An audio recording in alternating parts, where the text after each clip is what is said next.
ഇത് എൻ്റെ ശംഖുപുഷ്പത്തിൻ്റെ ചെടിയാണ്. അത്യാവശ്യം നിറയെ പൂക്കളൊക്കെ ഉണ്ടായിരുന്നു. ഇപ്പം ചൂട് കൂടിയതോടുകൂടി പൂവൊക്കെ ഒന്ന് കുറഞ്ഞ് ഇതിനെന്തൊക്കെയോ അസുഖങ്ങളും പിടിച്ച് കുറച്ചൊന്ന് പരിചരണത്തിൽ റെഡിയായി വന്നുകൊണ്ടിരിക്കുക. ഉണ്ടായില്ലേ?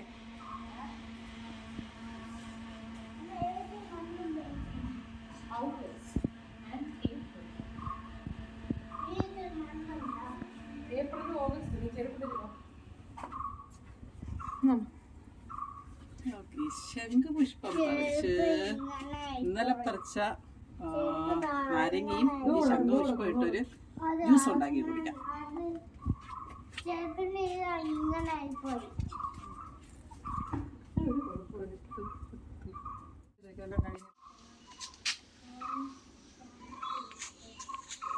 പുഷ്പത്തില് ചൂട് വെള്ളം ഒഴിച്ച് നമുക്ക് ശംഖുപുഷ്പത്തിന്റെ കളറ് എടുക്കാം. കളർ മാറി മാറി വരുന്നത് കണ്ടോ?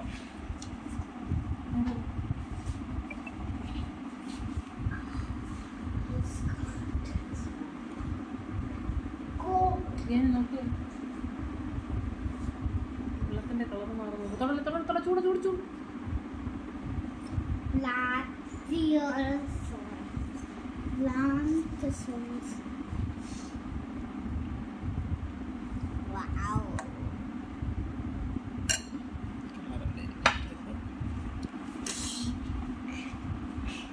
നാരങ്ങ ചെത്തണം, ഇതിൻ്റെ തോലി ചെത്തി. ഇത് ഭയങ്കര ഫ്രഷായിട്ടിരിക്കണോണ്ട് നമുക്ക് പിഴിഞ്ഞാൽ അധികം നീര് വരാൻ പാടാണ്. നമുക്ക് പിഴിയാൻ പറ്റില്ല നമ്മുടെ കൈയുടെ ബലത്തിൽ. എൻ്റെ കൈക്ക് ബലത്തിൽ ഇത് പിഴിയണം. അപ്പോൾ ഈ തൊലിക്കും കുറച്ച് കട്ടിയുണ്ട്. നമ്മളിങ്ങനെ ചെത്തി മിക്സിയിലിട്ട് അടിച്ചെടുക്കും.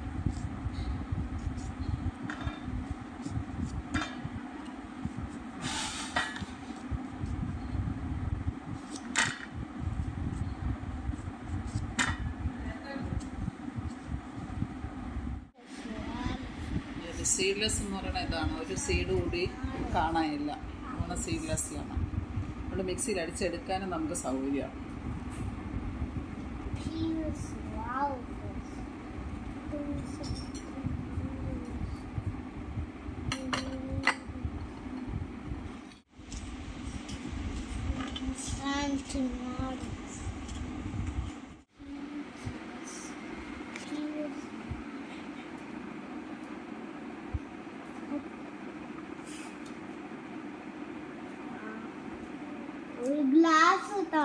മിക്സിയിൽ അടിച്ച് ചാറെടുത്തേച്ച് വരാം.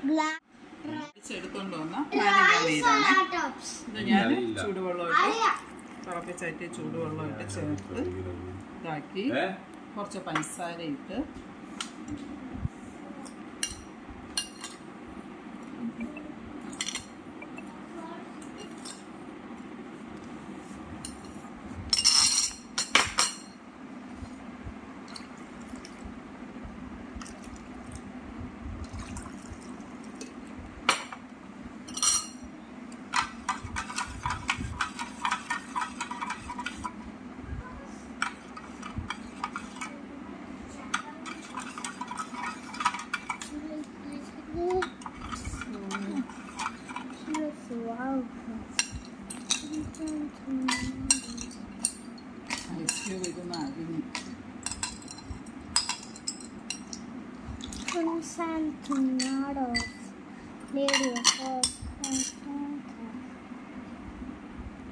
ഞാൻ എല്ലാരെയും കണ്ടുപഠിച്ചു.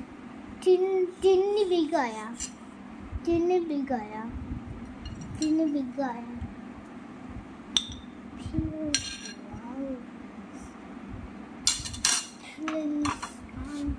നമ്മളെ ശംഖുപുഷ്പത്തിന്റെ കളർ കണ്ടോ? ഇത് നമുക്ക് ഇതിലോട്ട് അരിച്ചു വയ്ക്കാം.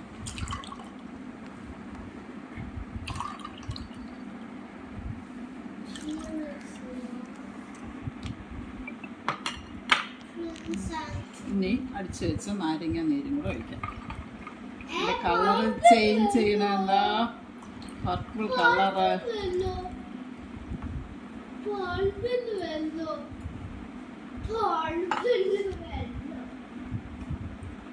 കുറച്ച് കസ്കസും ഇട്ട്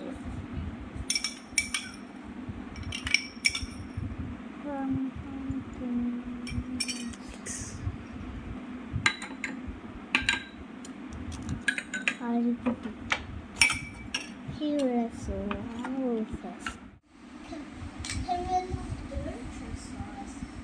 പുതിയ വീടാണ് ഇവിടെ വീട്.